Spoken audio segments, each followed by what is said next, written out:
Gaurkoakin bukatzen dugu bigarren hiruhileko programazioa eta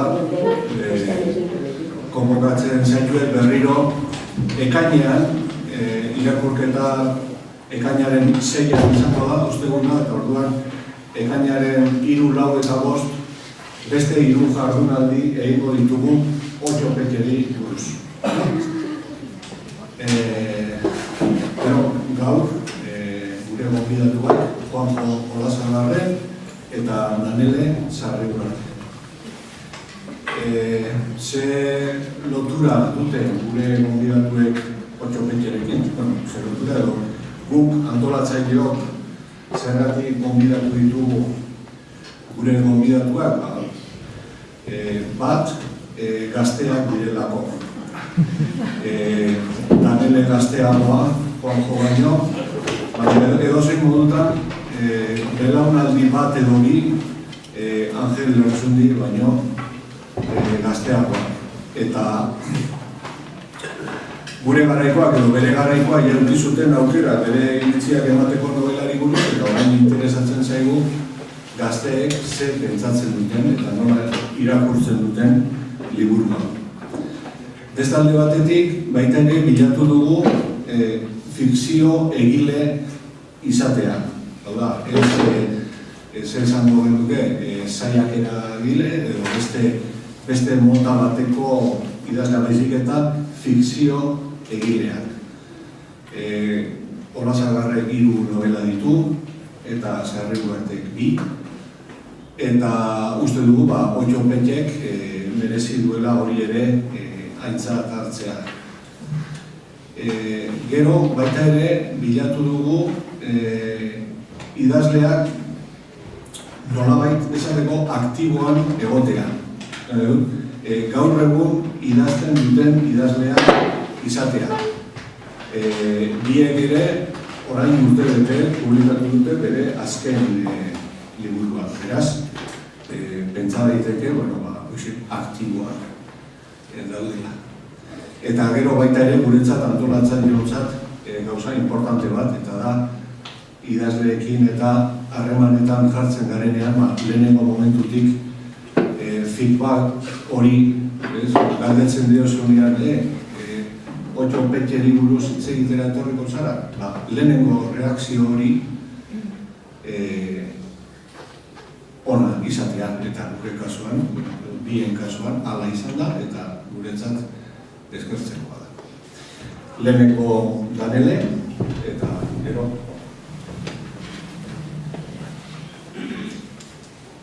Arratsaldeon, mi esker, etortzeagatik, mi esker Pedrori gonbidapena bidaltzeagatik eta Bilbozarra Euskaltegiari baitere. Orain dela pare bat egunkariak zekarren ziklo honi buruzko artikulu bat, eta hor Pedrori galdera batzuk egin eta berak azpimarratzen belaunaldi berriagoen iritzia eta ikuspegia interesatzen zitzaiela bereziki, eta berak baita ere dituzidanean hori aipatu zidan, interesatzen zitzaiela nik etortzea belaunaldi berriago bateko kide nintzen aldetik, nire ikuspegia eman ezan. Eta, hasteko eta behin, nire buruari galdetu nio nahi izan zen, nire kasuan zein den belaunaldi hori, zai ezaten dalako, zer den belaunaldi bat zehaztea, eta batzutan norbera baita ere bere belaunaldiaren barruan sentitzen delako ezaugarri diferenteak daudela edo. Hala ere, iruditzen badaudela ezaugarri batzuk nire belaunaldian, eta edo ni identifikatzen naiz nire belaunaldiari egozten zaizkion, edo guk geuk identifikatu ditugun ezaugarri batzuekin, eta hurbilpen modura edo nahiko nuke hori aipatu. Imaginatzen dut, jende gehienari dituko ziola oso gaztea naizela, eta kitxo, eta orduan gaztearen, gaztetasunaren barruan, niretzako ere badalako oso jende oso gaztea, ni baina oso gazteagoa. Beste baten hitzak erabiliko ditut hori kokatzeko, hitzaldian beste batzuen hitzak erabiliko dituan bezala, baina hasieratik.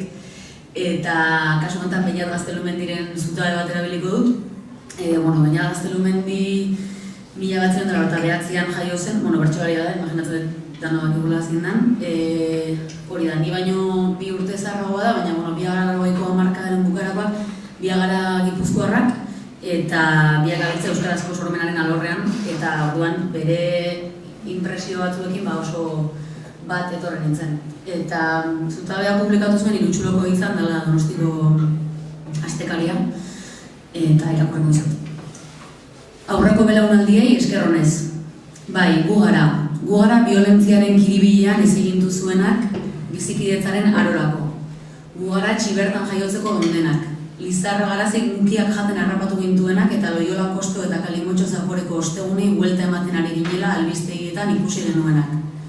Gu gara egun historikoek irabaimen ateratzen edo lehenengo larrualdi traketxetan harrapatu gintuzten belaunaldia. Historiaren paragrafo batetik besterako zuriunean. Gu gara huts egin omen duen belaunaldia. Gu gara halako aleginetik sortutako ikastolen jolastokietan pipak gaztelaniaz jaten zituen belaunaldi hori. Gu gara gau eskoletatik gau eskoletara hizkuntzaz eta begizuloez jabetu zirenen seme-alabak. Kilometroetara jinkas litroekin joaten ginenak. Gu dena aukeran jaso eta jasotakoarekin ezer eginez omen dugunak. Eta izue, poemak zioen bezala gu ere euskaraz bizi gara, eguneko handi xamar batean. Euskaraz, internetaren eta globalizazioaren aroan, eta bizi ezer irauten ez duen lasterketa ero honetan. Jarraitzen du, zuek den eman zenuten, den egin zenuten, eta orain zer daukagu guk egiteko, zer emateko. Gu bere aurrekoa gaindituko ez dituen belaunaldia, 30 urteko nerabe bekadun eta helduabeak. Ez zaitezte gutaz errukitu, ez dugu gurasokeriarik behar. Zuek ere pasazaretela hemendik diozue, ez da egia ordea. Gu gauden hemen eta orain hauetatik gu baino ez gara pasako, horrek egiten gaitu interesgarri. Dio betere, ez dok amairurik gu gara hilezen mundu batean eta jaiotzeko dagoenaren tarteko amildegian bizi garenak eta hala ere sortzen eta asmatzen ari garenak ematen ez badu ere. Ez dok amairurik sortu ez badugu ere. Asko daukago zuei eskertzeko dena, baina ez dugu zorrik sentitu nahi. Ez kargatu zuen betegabeko ametsak gure bizkarretan. Ez gara perfektuak eta ez dugu izan nahi. Umetan bezala sentitzen gara, gurea baino egitai handiagoko arropak soinean. Hasiko zarete. Baiz, ez gara hasiko. Edo bai, hasiko gara, baina ez dugu zuek diseinatu eta jositako arroparik beteko. Utzi guztue gureak aukeratzen. Bueno, bigat dago nolabait lehenengo parte hortan, ez dakiz ikutu zizuen, igual galetu behar. Lehenengo parte hortan, batez ere hori interesatzen zait, bigarren partea ere bai interesgarri gutzi zait, baina bueno, sentsazio hori nik uste nahiko orokorra dala batzuen kasuan, batez ere ez, aipatzen duena ez, hainbeste halako aleginetik sortutako ikastolen jolastokietan pipa gaztelaniaz jaten zituen belaunaldi hori, hori hitzezitz, nire kasua izan ziteken. Horregatik diot belaunaldirana baita ere gatazkatxoa dela, zen nire kinta egualeko tafaiar batek edo begorretar batek beste historia bat kontatuko du, baina bueno, nire goberkoa naiz eta hori bizi izan dut. Baina, niri belaunaldi berriena esan zidanean Pedrok beste zentzu batean edo etorri zitzaidan nolabait iraganarekiko lotura igual lehenengo aldiz. Sentitu nintzen soka baten parte bezala. Eta hortarako zenbaki data batzuk aipatuko ditut. Otxopetxe publikatu zen 1994an, ni neuzkan 5 urte, ez nekin erakurtzen. Eta handik, baina handi gutxira eta zeno, bainera. Eta hementxen akaso, eta irakurketa eta horren irakurketaren agarrak bilakatu zaizkit bizibide. Eta 2014an, Otxopetxeko 20 urte bete zituen urtean, publikatu nuen nire lehen eleberria. Badirudi oso gauza evidentea, baina horrek esan nahi du nik publikatu nuenako lehenengo eleberria bide bat zegoela eginda, nobelek bazeukatela bide bat eginda, literatura bazeukatela bide bat eginda, euskerako bazeukatela bide bat eginda, eta emakumeek ere bai bazeukatela bide bat eginda. Hemen ez eta investitzen gorruz. Baina euskerak bazeukatela bide bat eginda hori oso importantea da, eta zentzu horretan ni bai sentitzen naiz horren emaitza, aipatu duan bideo horren guztiaren emaitza eta ondorioa. Virginia Woolfek gela bat norberaren saiakeran esan zuen aurreko beste liburu batzuen jarraipena direla liburuak guk ohitura izanagatik bereizita epaitzeko. Soka hori edo ikusi egin behar dela, soka bat baino gehiago dago, baina, nik zentzu hortan Otxopetxe bai ikusten dut nire soka horren, edo kate horren parte bat bezala. Eta hortik, aipatuko da, nire belaunaldi berriagoaren iritzia edo hortik etorriko da, eta batez ere itzultzaile bezala eta idazle bezala eta euskaraz sortzen duen pertsona bezala, niretzako zer ekarri didan edo zer ekar dezakeen Otxopetxek eta ez bakartu liburuak, baina orain azalduko dizut. Itzaldiaren izenburua da Otxopetxe tresna kutxa, Otxopetxe koma tresna kutxa. Eta, berdin izan zitekeen Otxopetxeren trepetak, erabiltzagatik liburuko bertako hitz bat, edo Otxopetxeri ikasitakoak, eta hiru kasuetan ipini nezake Angelen izena hor, liburua bera delako, baina badalako baita ere nik uste dut gauza zabalago bat, eta idazle baten proposamen estetikoa ez bakarrik liburua bera. Gero baita ere aitortza bat egin nahi nion Angel Lertxundiri, horretarako pare bat pasartek ekarri ditut, bata da elkarrizketak ere ditut baita ere, eta elkarrizket eskotako pasarteak ekarri ditut. Eta lehenengo pasarte hau da, Eugenia Montaleren poesia kaiera argitaratu eta hornarira elkarrizketa bat, 2016an. Eta, berak itzulpenaren arira hau esan zuen. Nik itzuli izan dut, baina nire ariketa moduan, batez ere idazten hasi berritan. Gogoratzen nahi zibili nintzela García Márquezen Lao Jarraske euskaratzen eta Cortázarren batzuk ere bai. Batez ere estiloa trebatzen joateko. Gazteren bat etortzen bazait idazten hasi nahi duena eta aholku eskatzen badit, ez dit eskatuko, baina eskatuko balit, esango nioke itzultzeko. Bere gobernamendurako bakarrik bada ere, asko ikasten baite itzulpenarekin. Baita ere esan du itzulpena, Horma Eleberria itzultzaile bat zen protagonista, da Fidel, eta horri buruz baita ere, beste hitzen uberan atarian, nire lankide Imanol Ubedak egin zion elkarrizketan, baita ere aipatzen zuen, itzulpenak aberastu egiten gaituela, eta gero eta gehiago itzuli, gero eta kalitatea handiagoarekin idazleok eta euskararen sortzaileetako batzuek horri izango dugula ispilu bat gure hizkuntza propioan trebatzeko. Haiek imitatuz eta haiek kontuan hartuz. Orduan, bi adibide dira, beste toki askotan aipatu du Lertxundik itzulpenarekiko aitortza hori, eta nik itzulpenetza ikasle eta itzultzaile bezala, alde batetik eskerrak eman nahi dizkiot aitortza hori egiteagatik, eskerrak asko. Eta beste alde batetik idazle moduan oso identifikatuta sentitu nahiz azken parte horrekin ez, nolabait beste literatura batzuetako idazle ikasita trebatzearekin, baina iruditzen zitzaidan itzultzaile ere bana izan aldetik badagoela kontrako norabide bat eta itzultzaileok baita ere euskal idazle batzuei esker asko ikasi dugulako. Eta justu bere Juan Garziari egin nion beste elkarrizketa batean, berak aipatzen zuen jenera izan dizuen itzulpengintza ikasi duzula askotan galdetzen eta zenbat hizkuntza dakizkizu. Lotzen da asko itzulpengintza ikasi izana, atzerriko hizkuntza, berdarak ikastearekin, baina gero egiatan hobetoen ezagutu behar duzun hizkuntza eta gehien dominatu behar duzun hizkuntza, zure hizkuntza, zure helburu hizkuntza, lehia zuk itzultzen duzun hizkuntza hori. Eta hori dela eta Juan Garziak zioen teknikoki landu behar dela hizkuntza. Gimnasia egin, aztertu zen modutera esan daitezken gauzak. Euskararen kasuan bereziki egin behar duzu hori guztia, derrigor aldatu beharko dituzu dexente. Eduki behar duzu almazena ondo beteta eta repertorio nahiko zabal bat, gero baliatzeko. Eta itzultzen hasi aurretik egin behar duzu hori guztia. Itzultzen ari zarela ezin zara bapatean hasi dokumentatzen edo axular irakurtzen. Jatorrezko hizkuntza ezagutu egin behar duzu bai, baina zeurea eduki behar duzu zabal, malgu eta presente. Orduan, Lertxundik Cortázar itzultzen trebatu zuen bezala estiloa, niretzat baita ere gimnasia handi xamarra izan da Otxopetxe irakurtzea, eta zentzu horretan eta zentzurik evidentean izan da liburu bat tresna kutxa bat, izteia eta joskera aberastu dizkidalako, eta luzatuko honetan oso nabarmena delako, eta beste asko esanuterako ni baino lehen, eta benetan egin nahi dudana oraindik egin kizun dudalako, eta da iztegi bat osatu dituan, kasi dituan hitz guztiekin, eta esapide berri guztiekin, eta igual, zabaltzean horretek erabili nahi baldin badu.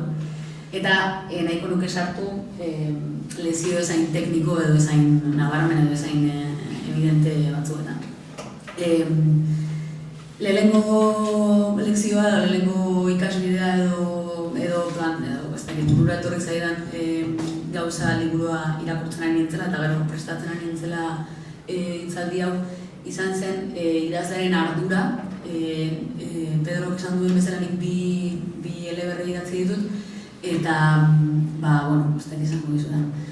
Baina, hasiera baten igual intuizio batetik edo gozamen batetik edo hasten zara idazten honi hala hasi nintzen eta iritsi da halako batean momentu bat erabaki behar duzula ja pixka bat serioago edo ardura hartu behar duzula zure lan horrena eta iruditu arreta eman zidan hainbat tokitan eta hainbat kritikatan aipatu da, baina Joan Luis Zabalaren 94ko kritika bat hartu dut Oño Peteri buruzkoa eta hauxe dio.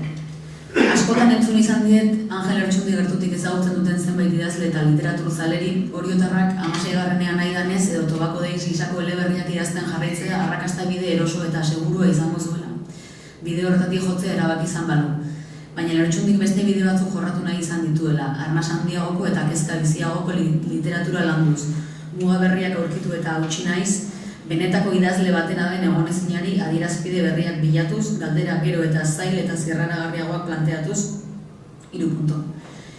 Eta hain justu ere, hau da niretzat, benetako idazle batena den egonezina eta bide erosotzat edo jotzen den horri uko egitea.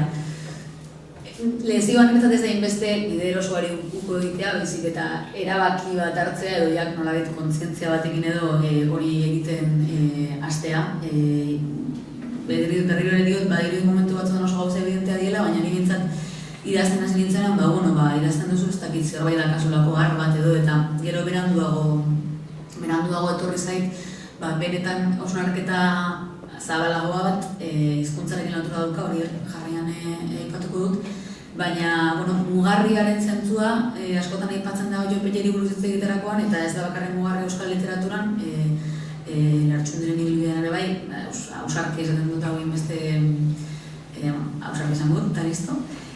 Baina, batzuetan badaude mugarrian noski ez da iristen bat batean eta bide bat egin da, baina bai iruditzen zait, badela niri pentsa zidan edo belaunaldi berri, baina idazlearen zentzuan alegia liburu gutxiago idatzi dituen edo idazketan denbora gutxiago eman duen pertsona bezala ikasbide bat izan da hori hautatu zinen zure bidea eta bide horren ardura hartu eta ez du zertan izan Lertxundina, evidentemente, berea jarraitu du. Urrengo hizkuntzari helduta, idazleak hizkuntza du lana besa, hori ere gauza evidentea da, baina ze hizkuntzatan ari den horren ardura ere bai hartu behar du. Nik esan dizudan bezala, hori jaio nintzen, eman duten ikastorara, eta euskeraz ikasi, eta gero euskeraz, eta gero lehenengo liburu euskeraz, eta normal. Niretzat ez da izan gatazka bat, ez da izan gauza bat, ez dakit, buru haustea, haundirik eman didana hori, gero euskara beste gauza batzuetan bai, baina ez dakit, nik galdetu izan didate, eta gaztelaniaz ez, eta ez dut sekula, pentsatzen hori izan zela, erabaki bat, ez gezin nuen beste erabakirik hartu. Baina erabaki bat da, eta azken aldian baita ere inoiz horri buruz pentsatzen, eta nahiko nuke auto-itzulpenaren gaia erabili horri buruz ez egiteko. Eta lehenengo kokatzeko garratu dizuet garazi arrolari eginean elkarreketa bateko parte bat, berak egin du autoitzulpenari buruzko tesia. Autoitzulpena ditzen zaio norberaren obra bat beste hizkuntza batera itzultzeari, kasu honetan, eta hauxe dio. Hizkuntzaren egoera soziolinguistikoak eragina du autoitzulpen edo itzulpen jardunean. Adibide bat jartzearen ez da gauza bera frantsesaren eta ingelesaren artean itzultzean Europan ala Quebecen. Ez dauzka implikazio berak inondik inora eta horregatik diot hizkuntzen arteko asimetria kontuan hartu behar dela eta gurea bezalako kultura elean iztun, periferiko eta mugakide baten konplexutasun horiek guztiak ezinbestean hartu behar direla aintzat autoitzulpen edo itzulpen jarduna ikertzean. Ez nago euskaratik itzultzearen kontra, uste dut euskaratik itzuli behar dela, argi eta garbi, eta hori bultzatu, baina beti ere kontuan hartuz nola egiten den eta asimilazio horretan erori gabe. Hain zuzen ere oso erraza delako horre lortzea. azken batean euskal literaturan sistematikoki autoitzultzen da hizkuntza subordinatutik hegemonikora eta ez alderantzez. Eta hemen ez da aipatzen, baina gaztelania da, ez da frantsesa.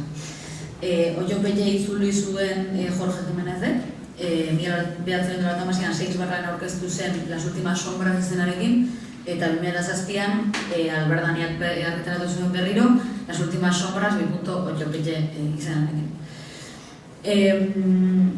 Angel Ertxundik erabaki irmoa du bere obrak ez autoitzultzeko, Garazio Urraren tesiaren arabera normalean autoitzulpenari buruz arrazoiak edo beraien arrazoiak ipatu dituzten gehienak dira autoitzultzen dutenak, eta interesantea da badaukadalako baita ere Lertxundik zergatik erabaki duen ez autoitzultzea horri buruzko pasarte bat, eta hori irakurri nuke eta gero nire hausnarketa edo dena alakoa aipatu. Nire planteamendua da, nire hizkuntzan planteatu behar ditut daukagan arazo narratiboak eta estilistikoak. Jakinaren gainean banago hemendik 2 urtera lan hori gaztelaniara itzuliko dudala, dauzkaban arazo horiek aplazatu ditzaket. Eta orduan itzulpen hori ez da itzulpen bat, baizik eta bertsio bat. Zilegi da, guzti zilegi, baina niri ez zait interesatzen. Niri interesatzen zait, euskaraz egitea itzultzen ez bada ere nahiago dut horrela egin. Beste kontu bat, irizpide hori muturera eramanez gero ez nuke euskaraz publikatuko euskaldun munduarentzat bakarrik den obrarik. Beste publikoari inolaz ere interesatuko etzaion lanik, adibidez letrak kalekantoitik. Baizik eta itzulogarriak bakarrik. Itzulogarriakin bakarrik ez du funtzionatzen literaturak. Etxerako Prodomo bakarrik diren obrak ere behar ditugu. Eta zeintzuk diren horiek, zure hizkuntzaren beraren baitakoak direnak. Neri erabakia oso gustatu nintzen baita ere arrazoik eta bere garaian entzun nuenean. Eta berriro ere, nola ez nuen horrelako borroka kontziente bat egin euskaraz publikatu izateko eta pixka bat eman da bezala etorri zitzaidan aukera hori, edo beste batzuk borrokatu zutelako ni baino lehen, ez negoan konturatuta ez da ere ondorio batzuetaz, igual eguneroko jardunean eta bai, baina orain harin ez konturatzen ezagutzen ditudalako gaztelaniaz publikatzen duten nire edadeko idazleak, eta ikusten duelako nabarmen alde batzuk daudela, eta gero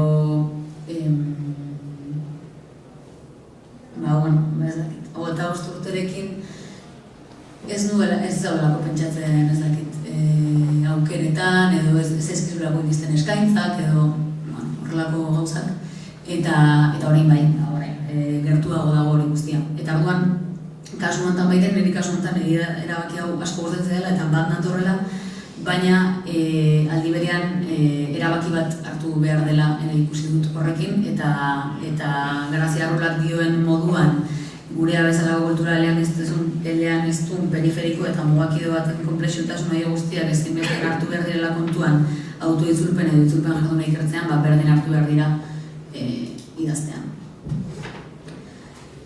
Gainera, kurioso iruditu zait, kuriosoa edo, baina hau prestatzen ari nintzela justu Arkaizkan hori egin diote elkarrezketa bat, Arkaizkanok bai autoitzulu ditu bere obrak, orain ari da Fakreren ahotsa autoitzultzen, eta justu baita ere kezka hau agertu du. Eta gainera iruditzen zait, gure belaunaldiko idazlea gara baita ere, Etxepariren sorrera eta auspoaldi, Etxepare institutuaren sorrera eta auspoaldiarekin batera bizizan garenak, egin ditugunak Erasmusak, egin ditugunak horrelako mila gauza, eta aukera hori oso eskura dago eta badirudi oso berehala egin beharreko gauza badela, eta arrakastaren neurri bat ere bai bada edukitzea eskaintza bat autoitzultzeko zure liburua. Eta Arkaizkan baitere zalantzak agertu ditu honen arira, eta orain autoitzultzen ari da Fakreren ahotsa, eta laburrena esango dut, baina batzuetan sortzen dio horrelako sentipen bat subordinazioarena edo, nola zure sormen hori beti etengabe beste batzuei iritsi ahal izateko edo kontuan edo aintzat hartu izan dut, gaztelanera pasa beharra zertan ari ote den, berak zalantza hori planteatzen du. Autoitzulpenak iruditzen oso agerian jartzen duela hizkuntzen botere harreman arteko gatazka gurean eta literaturanen kasuan, eta beste gogoeta gai bat ekarri dit. Eta baita ere, orain nire liburua itzultzen ari direlako, nire lehenengo liburua gaztelaniara, eta pixka bat atezuan nago nik liburu hori ez nuelako inoiz idatzi komunitatetik kanpo pentsatuz, eta horrek sortzen didalako baitere horrelako zalantza batzuk. Eta orduan konturatu nintzen horren buruzko posizio argirik ere ez neukala eta eduki nahi nukela. Eta beste gauza piloa ninduen aipatzeko, baina denbora zia larri nabil eta azken gauzak aipatuko ditut azkar eta hemen bildutan euskan aipuak irakurri gabe. Azken lezioak niretzat izan dira. Behin da berriro aipatzen da kritiketan, Miren Azkaratek baita ere aipatu zuen EHUko irakasleak Martin Ugalden egin zuten saio berezian Oio Petxeri buruz aipatu zuen hizkuntzak ematen ziola sinesgarritasuna, Amaia Iturbidek bere kritikak aipatu zuen hizkuntza zela, hizkuntzaren aberastasuna hainbat modutara, oso modu dotorean. Axuna Aierbek baita ere Euskal Literaturen hiztegian aipatzen du nola liburuari sinesgarritasuna ematen diona hizkuntza denez, eta nola propio giro hori hizkuntzaren bitartez sortzen den. Uste dut hori bera lezio bat dela, eta nola liburu horren, nola benetan hitze konparazioek nola dagoen antolatua testu horren guztiak, nola ematen dion batasun oso handi bat eleberria izan zuten oso eraikuntza eraikuntza paregabe iruditzen zait, eta hori baita ere izan da lezio bat. Niretzat ez bakarrik aberatsa dela, baizik eta benetan aberastasun horrek sortzen duela mundu hori guztia, alegia zerbaitegatik dagoela horrela idatzen da. Beste gauza interesgarri bat, ahozkoa eta idatzizkoaren arteko harremana, ze azken batean elkarrizketa bat da liburua, baina idatzira ekarria, eta nik elkarrizketa egiten ditut ahoz egiten ditugunak, eta gero idatzen zenbaten ditugunak, gero euskaraz badago jendea oso ondo hitz egiten duena, eta testu bat idazteko eskatzen diozunean, dana gaztelaniazko egiturak eta erabiltzen dituena, eta oran beti sortu dit zalantza handia hori ahozkoaren eta idatzizkoaren harreman horrek, zalantza edo interesa. Sadie Smithek baita ere idazleak dio ahozkoa idatzizkoa eramaten dugunean artifizio bat dela, berdin eta sortu behar dela ahozkoa dirudien hizkera bat, nahiz eta ahoz hitz egiten dugunean oso asparagarria gara, errepikatzen ditugu gauzak, bai ados, muletia pilo bat erabiltzen ditugu, eta orduan, ahozkoaren erabilera iruditzean batzuetan elkarrezketak irakurtzen ari nintzenean, edo elkarrezketak biziagoak diren momentuetan, ez hainbeste hori ditzen ari direnean, baizik eta pertsonaiak eron artean izketen ari direnean, nola esplikatu datorrenez, pertsonaia batek hitz egiten baldin badu zirtolariago akotazioak edo hori dakar, eta kasi tresna gutxa bada zentzu horretan, kasi esplikatzen dizu nola egin esaldi edo elkarrizketa batean nola islatu hizlarietako batek ziria sartu nahi diola besteak ziria nahi diola zertu, pintxatu. Eta hori ordan da nire beste gai emankorretako bat. Eta azkenik baita ere atemporaltasunaren indarra nabarmendu nahi nioke eleberriari. Asko aipatzen darako erdiaro bat bestea, baina bai autoreak eta bai irakurri duten eta horren buruz hitz egin dutenek aipatzen dute ez dela erdiaroa zehazki, baizik eta horrelako mundu bat ezaugarri batzuekin, eta uste dut horrek ahalbidetzen duela, eta 5 urte pasata gero, orain adibidez irakurriko duela gaur egunetik, eta ni izan naiz oso zalea literatura batena, ez dakit dela esan, konparaketak egiteko erabiltzen duela iPhonearen forma, eta hori oso ondo dago, gaur egungo historia bat kontatzen ari zarenean, hori dagokion konparaketekatako bat, edo soinu bat, WhatsApparen soinua erabiltzea ez dakit zer deskribatzeko, baina baita ere ikusten diot bentaja handi bat horrelako kapsula batean moduan dagoen mundua sortzeari, segun eta ze historia kontatu nahi duzun. Eta hori edia ikasi dizkiodanak, ordu erdian esplikatuta, eta ez dakit galderaren bat edo egin egin zuen, ez dakit oso azkarrik nahi zen. Eskerrik asko.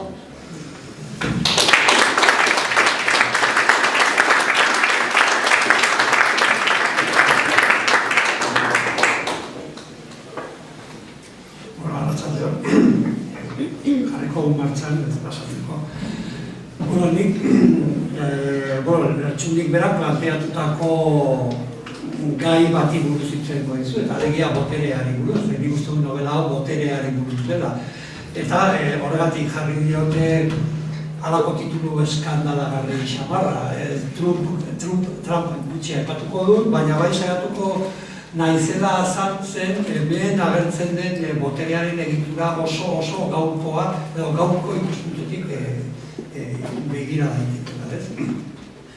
Hori baino lehenago, nik irakurri nuen bere garaian, eta iruditen zait jende asko bezala liluratuta geratu nintzen artefakto linguistikoaren zera horrekin. Lertxundi oso trebea da eta sortu zuen euskara bat ad hoc klasikotatik ekarria neurtu batean eta euskara horren bidez mundu bat eman zizuen aritzea.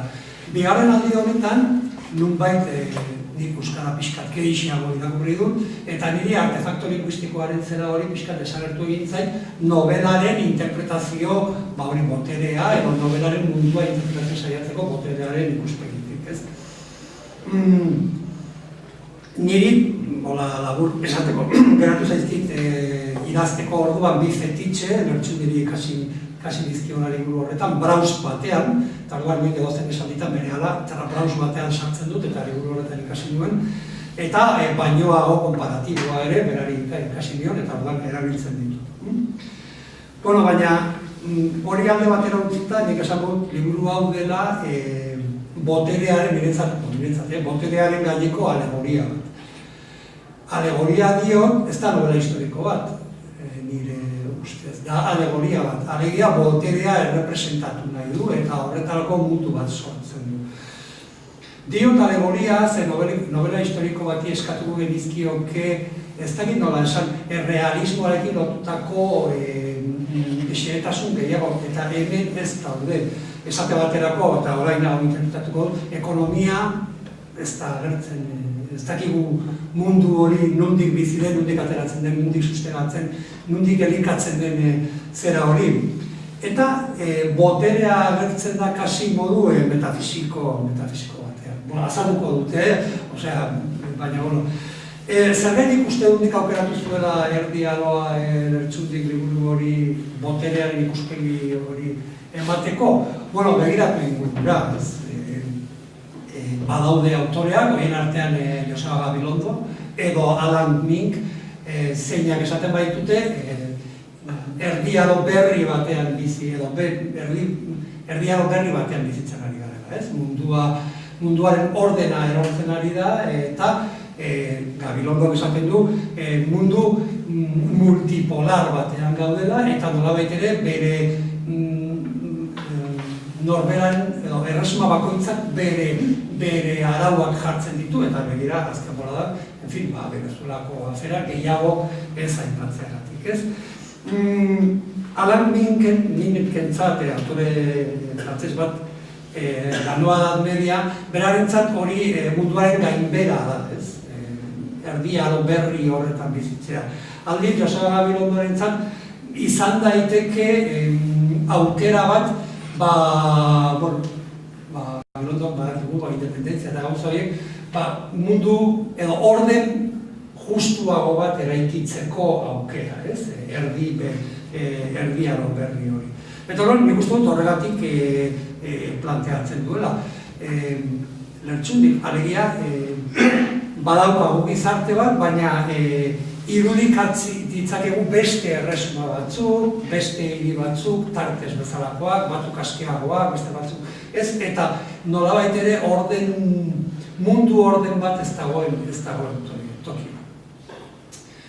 Beste konsiderazio bat ere botereari buruz, segurazki Itxarobordak aipatuko zuena. Boterea novela honetan gizonen kontua da. Hiru emakume daude, badago beste bat, eta hirurak dira nolabait ere gizonen eranskin, dut ezagun horrela, ez?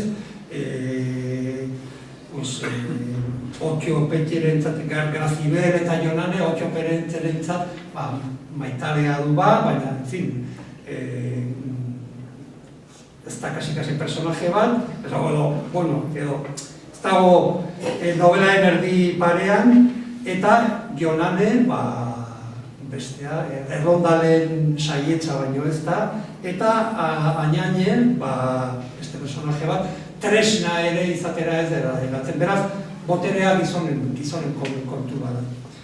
Eta gero, boterea da personajeak eta subjektuak, alegia gu, eraikitzeko modu bat. Eta hori oso ongi islatuta dago novelan zehar.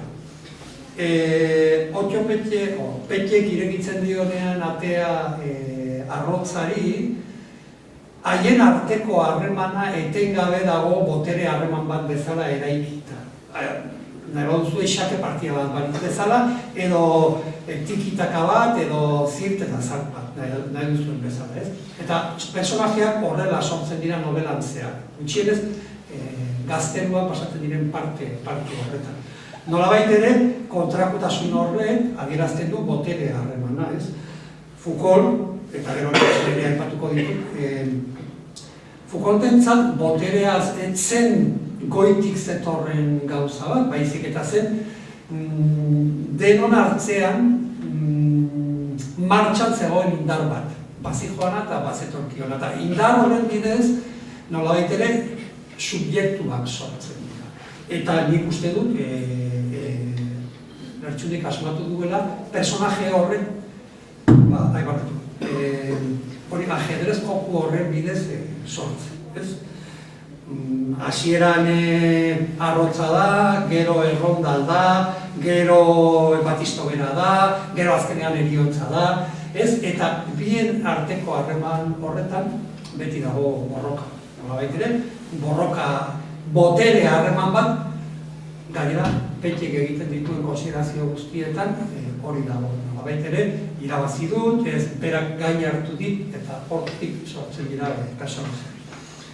Hau, boterearen kontu hau, gure artean edo personajeen artean ezartzen den boterearen kontu hau, homosexuala edo gay den persona batek berehala ikusten du harremanetan, ez? Bera posizio subalterno batean dagoelako eta ikusten ditu harremanak horrela hasieratik, ez? Eta lehia hori ikusten du. Eta beste konsiderazio bat, nobelarekin edo sartu horretik, ni bigarren irakurraldi honetan harritu nau ekonomiari egotea novelan. Ekonomia elixian dago, ez dakigu ze harreman ekonomiko dauden mundu horretan, Lertxundik erakutsi digun mundu horretan. Eta nik irakurketara gauzuen batzuk bat egingo du, gaur egun gizarte harremanetan ere ekonomia nahiko estalita dago, edo ez da, bertan ekonomia da mundua gidatzen duena, eta hori nolabait ere estalita dago, ez? Berriz ere, eta horrek nolabait ere ekonomia desagertuta egoteari burutik, berriz ere azaltzen digu Lertxundik nahi izan duela boterea bere ustasunean agertu. Eta badago detalle bat diri oso interesgarria egiten novelan, eta ez dakit estena deskribatu beharko nuken edo akordatzen zareten. Badago estena bat errege, errondal, kuadro bat, eta ez dut orain desbenatu nahi, gero berriz ere helduko dio, eta erregea agerian gelditzen da, noble eta Petxe eta errondalen aurrean, ez? Eta nolabait ere abe jakueri gai hartzeko aukeratzen du ohera eramateko iren bat, irena, bai? Iren bat. Eta iren hori ez da ederra, ez da gizon iren bat ulertu dunik, ez da ederra, ez da berkatxa berak esango luken bezala, edo ez dago arrazoirik hori onartzeko, hori aukeratzeko. Aukeraz ezakeen neska gazte bat, benetan hori gustatzen baizaio erregeri, ez? Baina hartzen du justo iren hori. Eta arrazoia da ahatik. Bai, nik uste berak boterea erakutsi nahi duelako eta hori egiten duelako. Bueno, pues, hau esan da, sar gaitezen, aztertzera nola antolatu zigun, nola azaldu digun Lertxundik botere hori nola dagoen egituratuta nobelatzea. Eta alde batetik dauzkagu erregea eta aristokrazia esango benuke, gero militarra dauzkagu, eliza ere badago, eta gero badago beste mundu bat oraindik matxinoen mundua baina berandoa gotorreko da. Badago filosofo italian bat, Giorgio Agamben, eta gizon honek laburtuz aztertzen du bizigaren mendebaldeko kultura hau subiranotasunetik. Bera ohartzen da nolabait ere erregek bere burua subirano izendatzen duenean esaten du, bueno, nik egingo dut legea, baina ni ez nago legearen. Legea nigandik ateratzen da, baina ni ez nago lege horrek enau ni harrapatzen, ez? Hola, laburtuz, ez? Eta horretarako Agamben ohartzen da benetan, mendebaldeko gizartean, gero eta garrantzia gehiago hartuko duela, karo, azkenean, erregea legetik salbuetsita dago. Ez du, bera da legea, baina berak ez du betetzen legea. Hor kontradikzio bat dago. Eta Agamben ohartzen da, mendebaldeko gizartean, salbuespena gero eta mendebaldeko gure gizarte demokratiko hauetan, salbuespenak gero eta garrantzia handiagoa izango dela, harik eta salbuespena lege bihurtu arte. Eta guztut horra llegatzen ari gara. Eta Lertxundik, libroetan salbuespen bat planteatuko digu, gero aipatuko dugu bukaeran, eta salbuespenak, gizarte hori salbuespen egoera batean dago izurritea delako. Eta izurrite horretan nolabait ere estatuaren legeak eta bertan bera edo parentesi artean jarrita daude izurriteari aurre egin behar zen.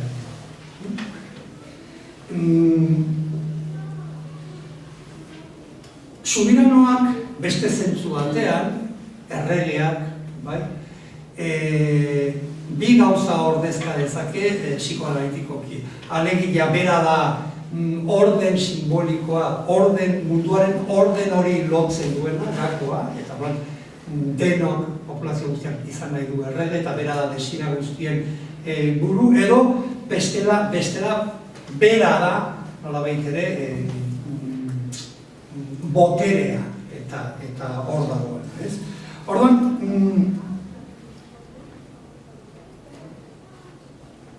subiranotasun hori estali egin behar du, botere hori estali egin behar du, eta benetan ezin du erakutsi, ze ikusiko goraina gaitatuko dut estena bat, ze ikusten baldin badu ja ez da subirano, eta ja ez dugu bere gantzilisten, ez? Nolabait ere, norbaiti autoritatea ematen badiogu, da neure batean estali egiten delako, eta ezin dutugulako bere baitan dauden trikimailuak ikusi.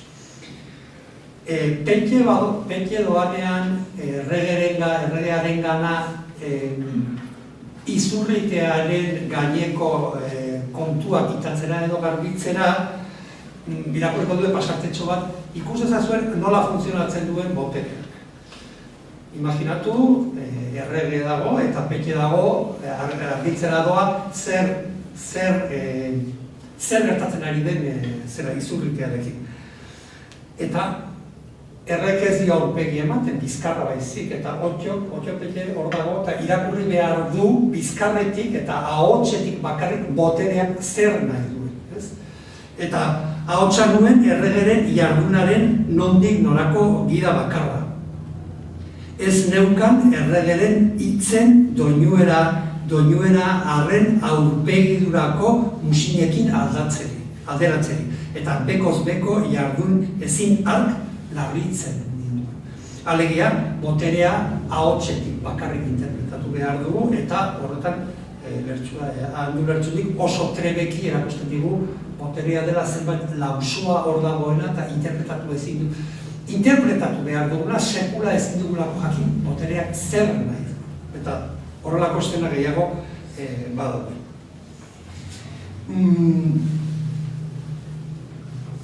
Estena honen beste bi kontra estena daude, eta bat da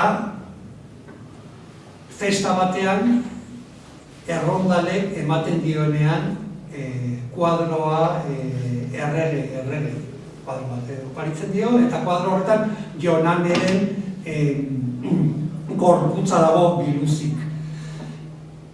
Ez dakit ezagutzen duzuen Christian Andersenen ipuin hori, erregea biluzik dago, erregea ateratzen da prozesioan, eta mundu guztiak adoratzen du, eta biltzen du, eta ume bat da, ume batek esaten du, zein den errea da, zer den benetako gauza, erregea biluzik dago.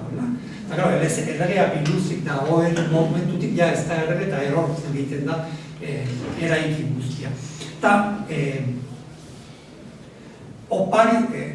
kuadroa oparitzen dionean, argi geratzen da erregeri neska gaizte-gaiztea gustatzen zaizkiola. Eta zergatik kuadro horrek agerian utzi duelako hori. Eta orduan erori egiten da erregearen autoritate simboliko hori guztia. Kuadroa abeiak protesta egiten du, benetan neska gaztea gustatzen zaizkiolako erregeri eta hori ezin delako onartu.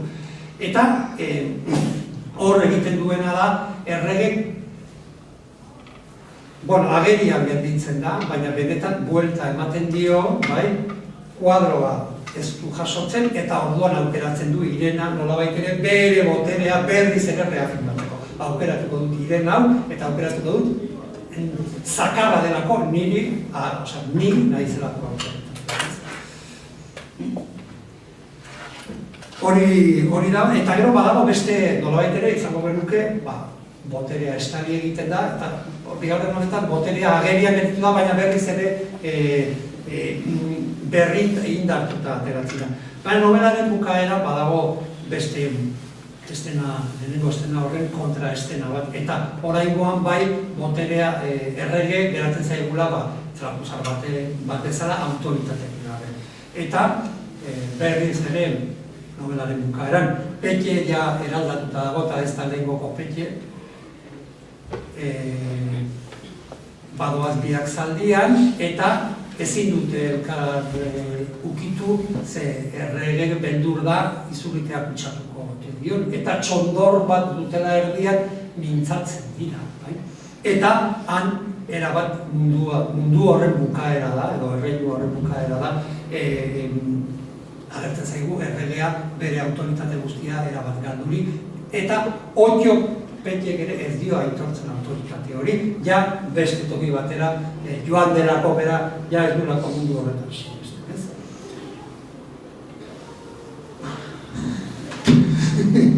Bueno, hori erregea eta aristokraziari buruz. Bueno, orden militarra edo botere militarra zerak ordezkatzen digu, Otio Petxek berak ez, eta Otio Petxek oso gizon mitxiarra da, esango nuke, zenbat puntu batean ikustu ez duela kritikoa betetzen, bakizuen Nietzschek beste moral bat sortu zuela, eta berak uste zuen, zegoela ez dakit nola esan, etika goragoko baten jabe zen jendea bazela, berak aristokrata etikoak edo deituko, eta horiek eskubidea zutela besteen gainetik jarritzeko. Hori bai, ez zuten izan behar ez prudentasunik ez, animali egintzen duten bezala, hil behar. Eta Petxe, pasarteak bagira, gizon nitxiar bat bezala agertzen du, ez? Momentu batean esaten du, bizitza honetan ez dela pasartean dizut irakurriko, bizitza honetan ez da hola bestea aukerarik, eiztaria izan, ala izakia izan, eta bera eiztaria da, eta izakia ez da bestea. Eta,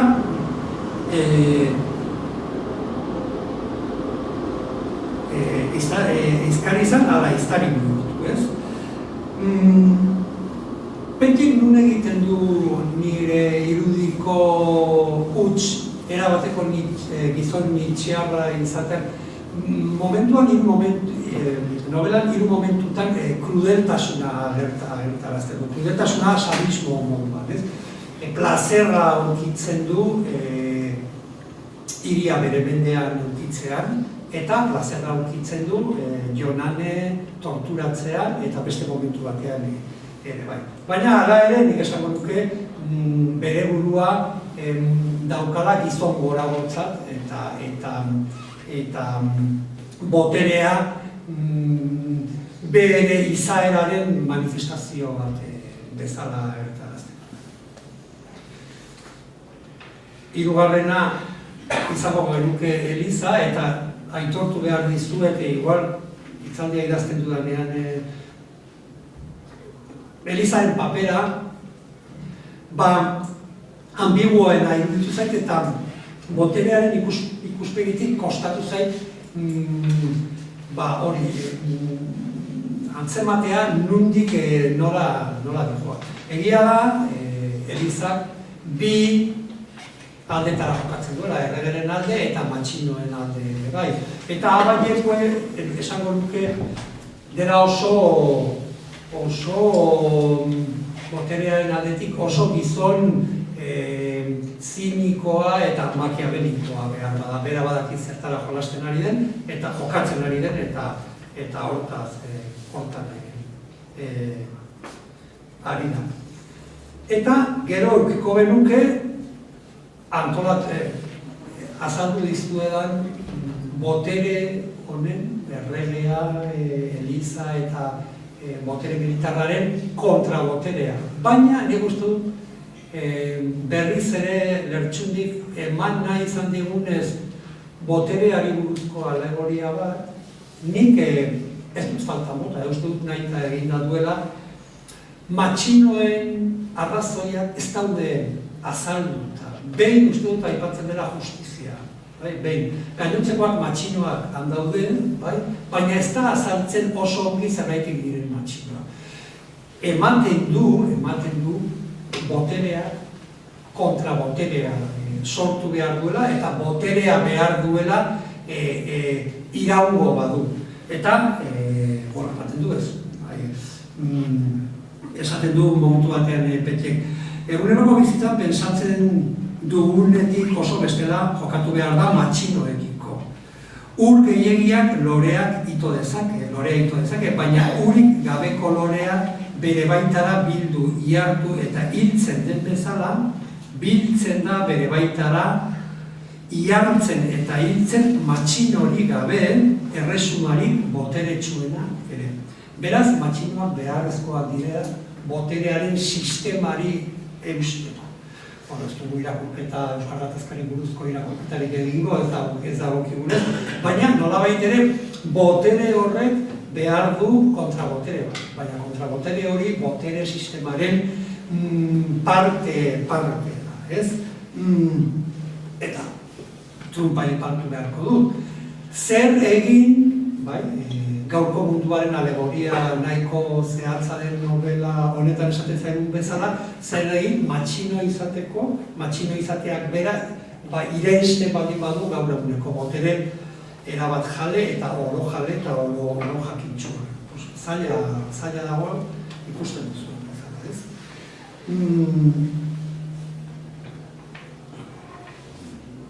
Horretan indartuz, badago Jonaneren esaldi bat,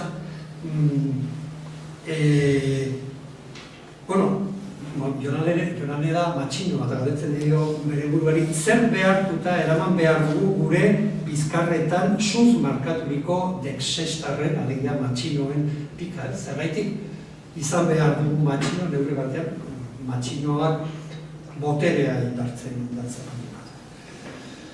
Ez dugu irakurriko ez dara, PNV eta etaren arteko lotura. Bueno, nik, eta boterearen tresnak, edo nola gauzatzen da, nola jartzen da martxan botere guztia. Bat torturaren bidez, argi dago, trepeta bat dago eta torturatzen da eta abar. Eta gero oso gauza moderno baten bidez, eta da, nik ez dut esaten hau lehendik ez denez egon, botereak ez duen ez mekanismo hau erabili, baina orain barra erabiltzen da. Xokaren teoria, ez da egiten duzuen, Naomi Klein, saiogile kanadiar bat, eta berak aztertzen du botereak zer egiten duen. Botereak bendurtu egiten gaitu, nahi du gauza bat, gero esaten digu beste bat nahi dugula, gero beste bat, eta azkenean ez dakigunean eta astoraturik daudenean zer egin behar, zer erantzun beharko genuken, zerbait esateko esaten ari zaigun instantzia horretatik, orduan badator eta botereak egiten du nahi duena. Eta badago estena bat niretzat novelako berena, eta daude Pelle eta Batxisto bera. Batxisto berak aurkitu du gorpu bat ibaian. Eta berak ikusi dizkio izurritearen pinportak. Eta badoa Pelleri kontatzera. Eta Pellek esaten dio, ez zituan pinportak. Eta matxino bat zuen. Lepoa zintzura erretazia. Eta horren, bersio hori ikasten duenean Batxisto berak, Pellek esaten dio, ez, pinporta zikian. Eta matxinoak, ez da horren zaratzen matxino. Eta horren, Batxisto bera gero eta beldurtuago, eta ez dakita erregutzen dio, ez dio esaten, ez da osatzen, esaidazu zer esan behar. Hori da, Stalinen epaiketa haien bezala, ez? Hori burua likidatzen joaten zenean, esaten zioten Stalini, esaidazu ze bekatu, ze akatxe egin dudan da, aitortuko dut, eta orduan jakingo dut zergaitik hiltzen duzu. Bueno, hemen antzeko estena badago, eta pixka bat laburbiltzen du oso ongi botereak nola erabiltzen gaituen, eta nola xoka, gauza desberdin, eta azkenean oso berdututa eta oso astoratuta gaudenean egiten dute botereak sartzen da, eta bere parametroak antolatzen ditu, eta bere nahi duena egiten du. Eta gero propaganda ere badago, eta barra egiten da propaganda izurritearekin, matxinoak izan dira, hori oso ongi kontrolatzen. Bueno, eta azken puntutzat edo salbuespena hitz egin beharko genuke, esan dizuen lehen, Agambenek nola antolatzen duen, nola ikusten duen, gero eta indartuago dagoela joera hori, eta hemen ere bi salbuespen daude, bata da satorjaleena eta bestea da izurritearena. Satorjaleak beharrezkoak dira, nolabait ere mundu hori irudikatua izateko. Hau botere ofiziala, matxinoak eta kanpotik beste elementu bat egon behar du, kanpoan dagoena mundu horretatik, nolabait ere mundu horret definizioa du. Bueno, satorjaleak lehotzetan bizi dira, eta gauza kuriosoa, Agambenek berriz, subiranoa, alegia bere burua izendatzen duen errege hori, eta gero legea berak beteko ez duen kontrafigura moduan, paratzen digu homo sacer. Homo sacer da, liberari ikasi dute, zuzenbide erromatarreko figura bat, eta zen figura juridiko bat, eta homo sacer izendatzen zutena ezin zen sakratuan hil, alegia ezin zen sakrifikatu, eta hiltzen zuenak ez zuen deliturik egiten. Berriz ere esaten dut, ezin zen sakrifikatu, esango genuke elizan edo aldare batean, eta hiltzen zuenak ez zuen deliturik egiten. Eta, novela honetako homo sacerrak satorjabeak dira, nolabait ere mundu hori ixten dutena. Satorjaleak ez novela berrik irakurri duzuen, nolabait ere eskondetan bizi dira, lehotzetan, kanpoan bizi dira, eta orduan, badago momentu bat novelan zehar, non Pelleri bere Mokrazibeli ondoren eta izurritearen mundua, bere orden simbolikoa, bere mundua erori egiten zaio. Eta berak kuriosidadea sortzen dio satorjaleak norrote diren zen, denok behar dugu orden simboliko baten barruan egon. bizitzak zentzua izango baldin badu, ez? Eta horren, bera hasten da orden simboliko horren bila eta satorjalei jarraitzen. Zer, ja, errege eta mundu hori ja bukatu zaio, eta bera momentu batean uste du satorjaleen bidez berriz ere berregingo duela bere mundu hori, bere zentzu bat izango duela zera horrek. Eta keba, topo egiten du satorjaleak bizi dira hirietik kanpo eta bizi dira gaur egun Indian eta Vietnamen eta ez dakit non gehiago bizi diren pobreak bezala, alegia zaborra, hiriak korizten duen zaborra antolatzen, alegia Lertxundik erakusten digu ego globala, alegia satorjaleak ego globalak dira, ondorioak errazak dira, inmigranteak eta, bueno, igual simplifikatzea eta Otxoren esperantza hori, nolabait ere orden simboliko hori berregingo duela, ezertan edo orden simbolikoa berregingo duela, benetako egia da, satorjaleak dira, izatetik bazterrean duteko, satorjaleak agoteak, juntarrak, bueno, en fin. Eta azkeneko horretxe bukatu dute, eta azkenekoa izango litzateke salbuespena, gizarte horren salbuespena. Gizarte hori salbuespenan dago, izurritea eta hor ere paralelismo handia egin daiteke, analogia handia sendoa egin daiteke gaurko munduarekin. Esate baterako, estatua desagertu da, edo desagertzen ari da, errege eta kanpoan daude, eta geratzen dena da, Foucaultek esaten duen gobernabilitatea. Esan edo, jende eta hitz-polita da euskeraz, populazioa gobernatu egin behar da, bai? Baina eskubideak eta hori gobernatu bakea izan, eta orduan, nola gobernatzen gaituzten ezurtzen garrantzitetik ona, biopolitikaren bidez, biopolitika da, eta Petiek oso ongi abiltzen dut, oso ongi aberi da, zer egin behar den izurriteaz eskutsatzeko.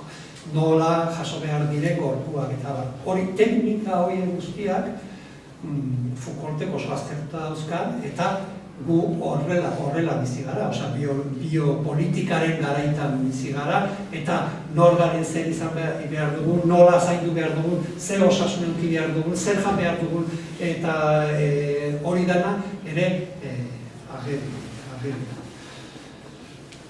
2 minuto pasatu ez.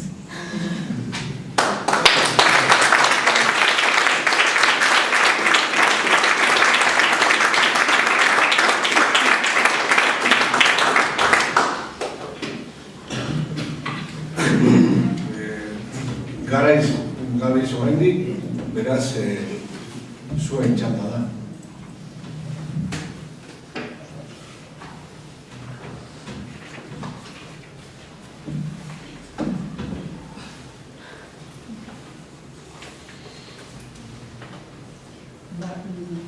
Jende galderaka prestatzen ditut bitartean garratzi gabeko agian Daniel lehenengo zera, kuriosidade bakarri da, nori sortu zaidana zure hitzalditik, sortu zaidan kuriosidade bat, edo jakimin bat. Eta da, esan duzu auto-itzulpenak eta hori, eta handuko esan duenak nik uste oso ondo azaldu duzu da, ezagat hori. Jakimina da, euskerako, irakurle bati zuzendua dago, irakurle konkreto bati, adibidez, euskaldun bati zure novela eta itzulpen horiek gero beste erdera esango dut, inglesera eta pasatu gabe, erdera edo gaztelerera pasatzen direnean, badago datori zenbat irakurle garraiatzen duten edo hoizi sortu zain zure... Zenbat irakurlek irakurtzen duten hori galdera, itzulpen hori? Euskal komunidatik kanpoko, edo,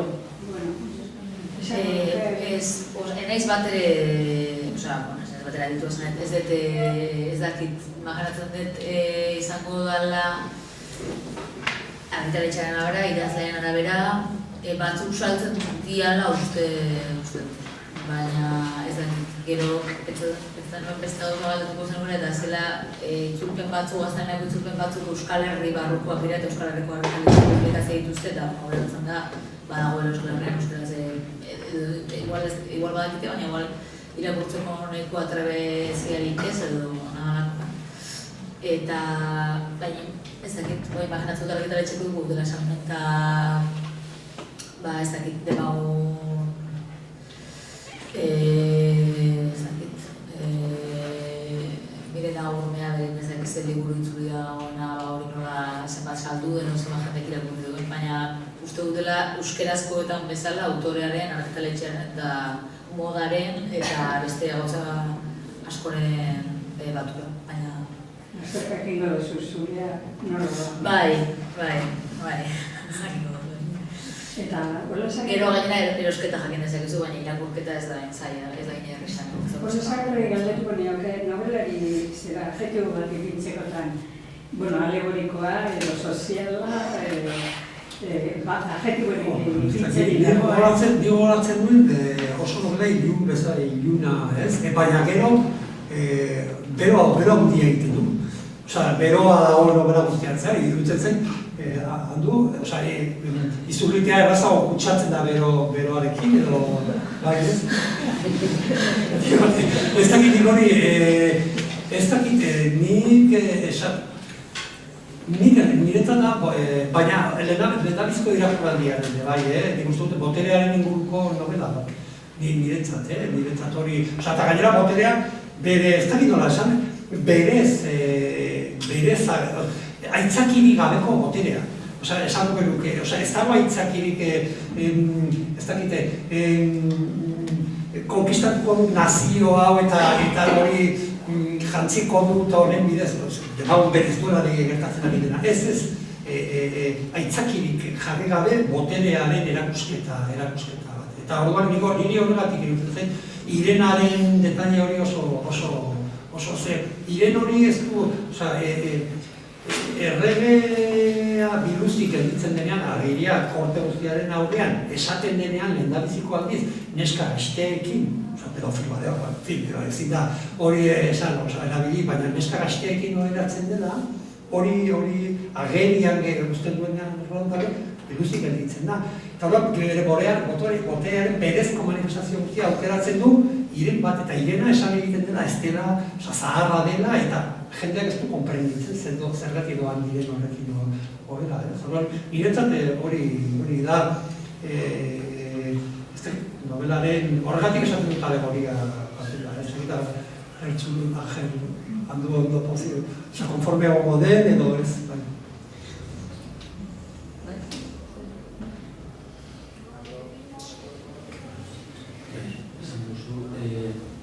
Aldatu egiten dela autopete, hasierakoa ez dela amaierakoa. Bueno, bai. Badago gertaeraren bat erabakitzen duen. Bai, Grazibeli hitzen da. Grazibeli hitzen da, eta neurri batean, eta gero errege biluzik gelditzen da bigarren aldiz.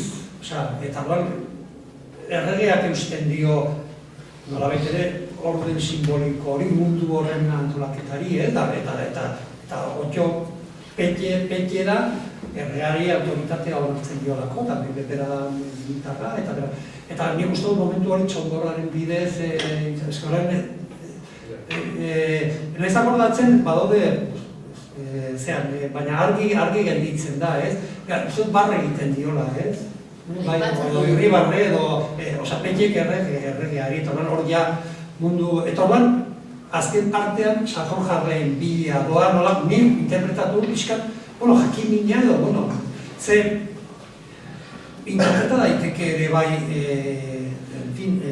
gazteluan dagoen bitartean, Petje orden simbolikotik kanpora dago ez toki batean, ez leku batean, eta iragana datorkio kaskas ate joka.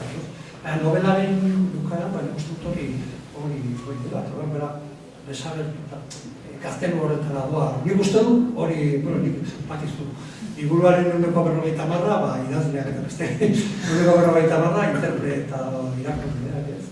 Niri uste dut hori.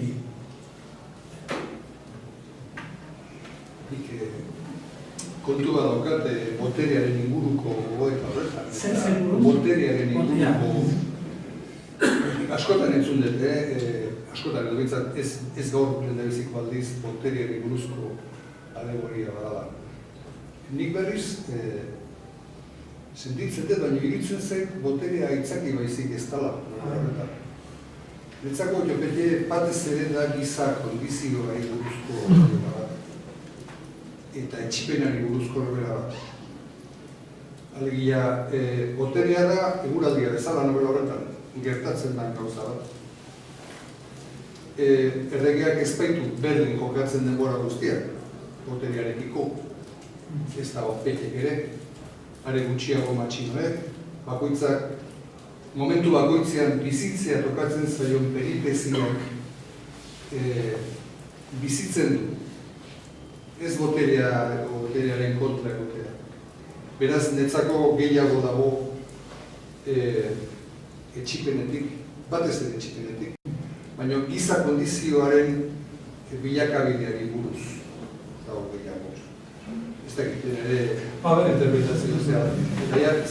Eta nire ipatu dut gauza kontu bati buruz ez da, asko oso interesgarri irutu zaitaztu zeik izena, irakurri duzun belaunaldiaren gaztea definiziko dira. Baina uste nuen esan behar zenula eta ez ditu uste esan duzun eta galdetu ingo dizuk espreski, nola irakurtzen du horrelako posizio batean jartzen dan batek gaur egun horrepeke? Alegia, zein dan hortik ateratzen duen esango gogoeta gara? Ba, egon izan Juanjo Lientzuzenaren nintzen bitartean, bigarren egurketa bat behar duela. Lehenengo irakurketa asko sobrepasatu dit artefaktuak berak. Eta horretan uste dut sentitu naiz. Egia da, hala ere, zu gauza joaten esaten joan zaren moduan, gogoratu naizela, adibidez, boterearen eta dioenean esaldi hori ez erresumak behar ditu, ni gainera, hasi zelan kontatzen eta pentsatzen nuen, esaldi ezela estatuak behar ditu, janakala nire zerera ekarrita, eta horra adibidez baitortzen zezkidan olako flash batzuk, eta nik igual horre zuko ipatu zuen elementu bat ipatuko nukera, eta niretzako bere bat etorri zeidana da, sare sozialena, Facebooka eta hauek, nolabait enpresak diru pilo bat moitzuten enpresak direla, eta nola zenbat jendek erabiltzen duen Facebooka aldarrikapen, esan ezagun, ez dakiz eitz erabili, erabili progresista irautzaia danak dira kargauta daude. Baina, horrelako ez boterearen kontrako edo gauza batuen kontrako, kapitalismoaren kontrako esan ezagun aldarriak egiteko, eta nola horrek elikatzen duen aldi berean piztia hori. Horrela, berehala etorri zaidan gauza bat, bere irakurri dudanean, etorri zitzaidan gaur egunera ekarrita. Baina beste irakurraldi bat behar nuke horrelako bersio luzeago bat egiteko. Gehien geratu zitzaidan esaldia duari gabe matxinoen estatuak matxinoak, erresumak matxinoak behar dituela. Hori da gehien gogoan geratu zitzaidana. Eta gero baitere oso gogoan geratu zitzaidan euren antolamendu afektiboak edo ze diferenteak diren. Eta horrek pentsaraziz, ze diferenteak diren edo argitu zidan sexuaren Grazibelekin lehenko estena horrek argitu zidan. Eta baita ere pentsarazi zidan nola beti horrela izan direla joderen gauza batzuk nola ez diren eta sexualitatearen bizipen igual beste bizipen moduko bat edo iruditzen argitu ninduena horrelakorik espero gauza horiek baina nire interpretazioa egoteko uste bigarren dela oso kapaka irakurri behar den liburu bat, eta nire gainera pixka bat gaixotasun hori badaukat ditzena, orduan horrelako liburu bat irakurtzen zunean, geratzen zera noiz erabili dezaket browse batean, edo noiz erabili dezakedan, ez dakiz zer. Hoxe. Niri gogoratzeko, bueno, lehenengo aldian ere bai, Grazibel eta maitasunik ez da, bueno, maitasuna. Fin, oso eta Grazibel eta Petien arteko harremanak niri horbesoetako harremana ere ekartzen zidan gogora, lehenengo aldian igual gehiago.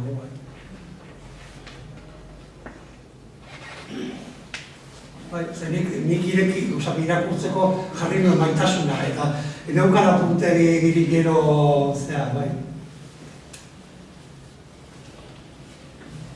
Ze hor ere badago gotera harremana, Grazibel eta bueno, zeraren artean, Petienen artean, Bila eta...